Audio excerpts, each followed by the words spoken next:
अकोला जिल्ह्यातून एक अत्यंत धक्कादायक आणि थरारक घटना समोर आली आहे। बाळापूर तालुक्यातील कोळासा गावातील शेतकरी देवराम घोंगे यांचा भिकुंड नदीत बुडून मृत्यू झाला असून रात्रीच्या अंधारात पिंजर येथील आपत्ती व्यवस्थापन पथकाने त्यांचा मृतदेह शोधून बाहेर काढलाय। देवराम तोताराम घोंगे हे नेहमीप्रमाणे ट्यूबच्या सहाय्याने भिकुंड नदी ओलांडून पलीकडे शेतात गुरे चारण्यासाठी गेले होते। मात्र सायंकाळी गुरे परत आली पण देवराम दिसले नाहीत। नदीकाठावर त्यांचा ट्यूब, कपडे आणि चपला तरंगताना आढळल्याने ते बुडाल्याचा दाट संशय व्यक्त झाला। रात्रीची वेळ आणि नदीचे पात्र 20 ते 25 फूट खोल असल्याने शोधकार्यात मोठा अडथळा येत होता।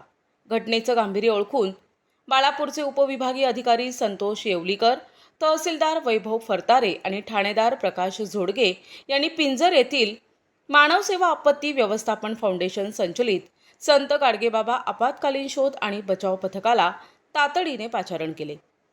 पथक प्रमुख जीवरक्षक दीपक सदाफळे यांच्यासह त्यांचे सहकारी प्रतीक बोरसे, मयूर सळेदार, ऋषिकेश राखोंडे, विवेक गाडगे, श्याम घोंगे, दिनेश डाबेराव, प्रतीक गाडगे, ओम घोंगे, गौरव गाडगे, वैभव गाडगे, अविनाश कोगदे, आदित्य गाडगे, दीपक घोंगे, प्रतीप घोंगे, रोहित बोरसे, शुभम वानखडे आणि सतीश वानखडे हे रेस्क्यू बोट आणि शोध साहित्यासह रात्री 10 वाजता घटनास्थळी दाखल झाले।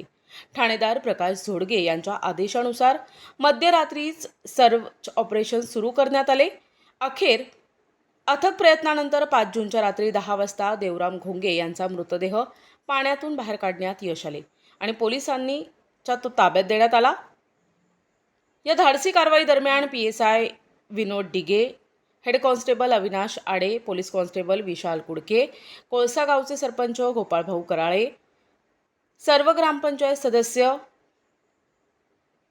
तमुह साजन शेगोकार आणि जिल्हा आपत्ती व्यवस्थापन अधिकारी संदीप साबळे हे संपर्कात आणि घटनास्थळी उपस्थित होते। तसेच कोळसा गावातील नागरिकांनी बोट उचलणे आणि इतर कामात मोलाचे सहकार्य केले।